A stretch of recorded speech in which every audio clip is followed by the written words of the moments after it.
He didn't say that, but he did say that, hey, they lost me. Life can be an unpredictable adventure, especially when there's a furry little wingman by your side. With Spot, you can focus on...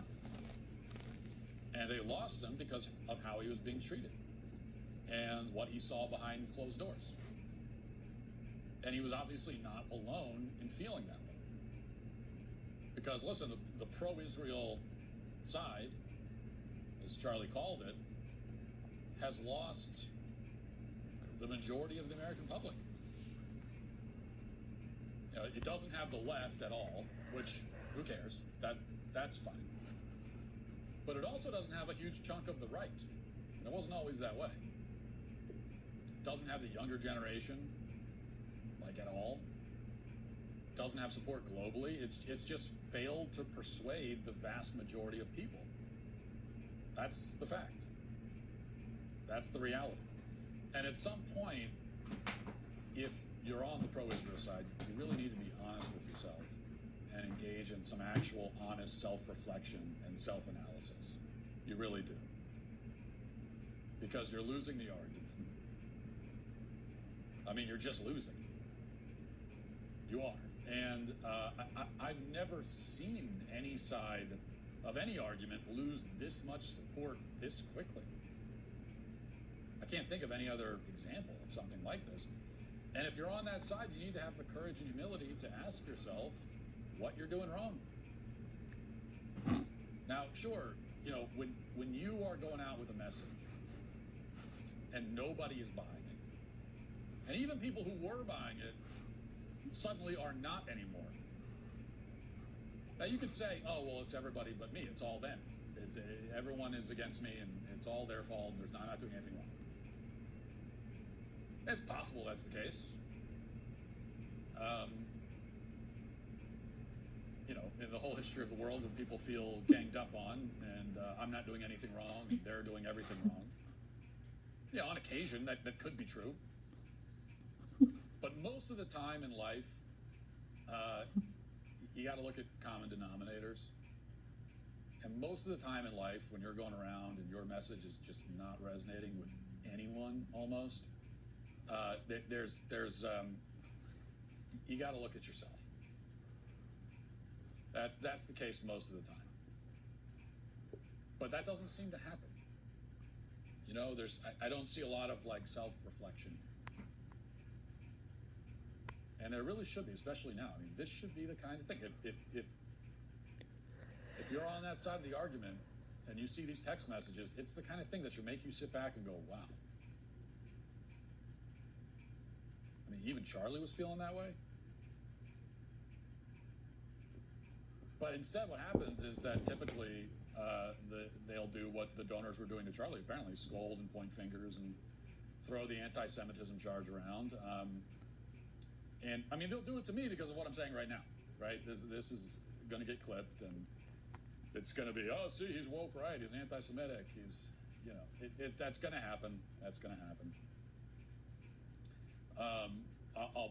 I will get rebuked even by some people who I would consider friends or at least friendly. So it's like you can just, it's like, you know it's going to happen. It will, and they won't be able to help themselves, and they will do it. Even though everything I'm saying right now is just true. I'm giving you an analysis of the state of affairs, and it's not any kind of, you don't have to be a genius to figure this out. If you did, I wouldn't have figured it out because I'm not a genius. But you can look around and see, like, okay, clearly you're losing the argument. And if you're going to conduct any kind of honest inventory here, this is the first place you should start. And I'll tell you, the first major mistake you've made is that you push out your allies or your potential allies if they don't toe the line 100%. 100% perfect, clean record of being pro-Israel in every way, in all cases, all the time, always. If they fail that test, you push them out, you label them woke right, you label them anti-Semitic. And that's what Charlie experienced. He was very pro-Israel, but he also was friends with Tucker and wanted to have a conversation with Tucker, which also makes sense. He was, that's the right thing, by the way. It's not just that Charlie was perfectly justified and had every right to talk to whoever he wants and to platform whoever he wants. That, of course, is true. But he didn't just have the right to do it. He was right to do it. Yeah, if you're going to have a big event like America Fest, huge event, great event, I'll be at it this year. Yeah, Tucker should be there. It would be absurd for him not to be there. You know something I love almost as much as I love America? It's a great deal. Also, novelty socks. If you donate any amount of money to PragerU right now, you will get these magnificent Star-Spangled Banner.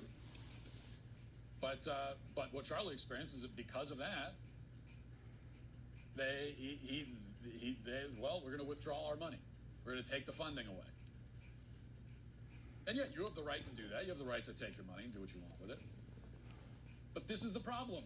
Okay, this is why it doesn't work. It's not persuasive. People see that and they say, okay, well, you're just a bully, and you won't, and you will not allow any conversation to happen at all. And I've encountered a version of this too many times. As everyone knows, everyone knows my position, and it hasn't changed. It's that I'm not pro or anti-Israel. I'm not pro or anti any foreign country. I'm very consistent about that. I don't care about any country but my own. That's just my opinion. That's my perspective. It might not be yours. You might not. You might feel that it's wrong. You might feel that it's too simplistic. You might feel however you want to feel about it. I don't really care. That's just my perspective. It always has been. Always has been. My entire adult life, I'm very consistent about this. I don't want foreign aid to any country, including Israel, and I always call out when I feel the U.S. is getting involved in something that it shouldn't get involved in.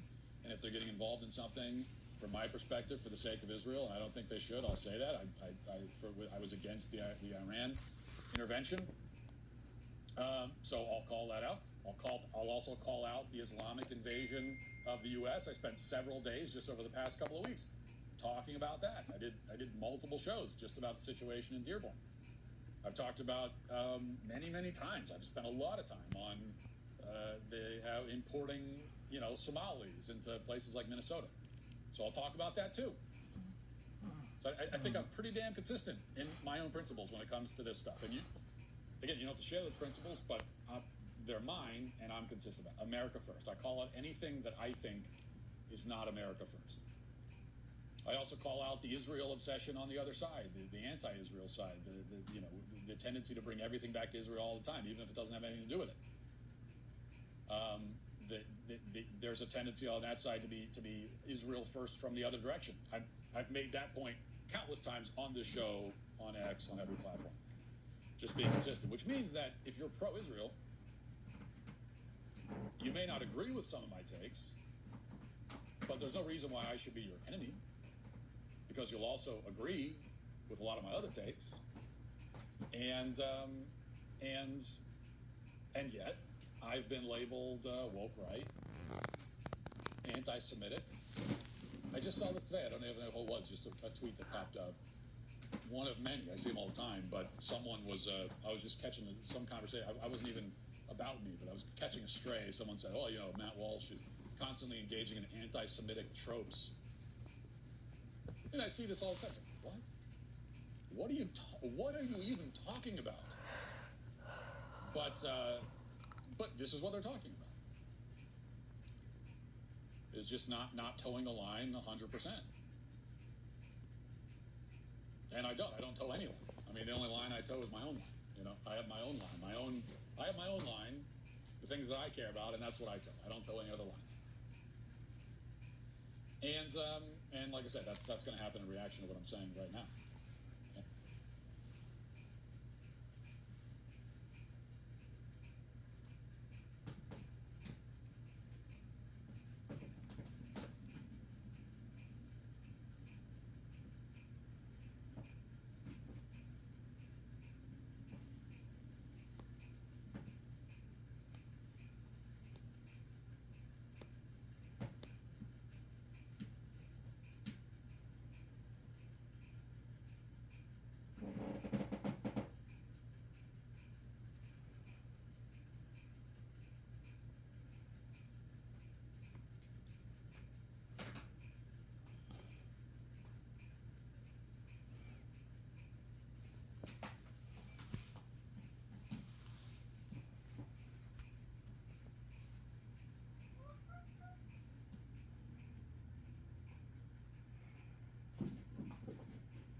Joey.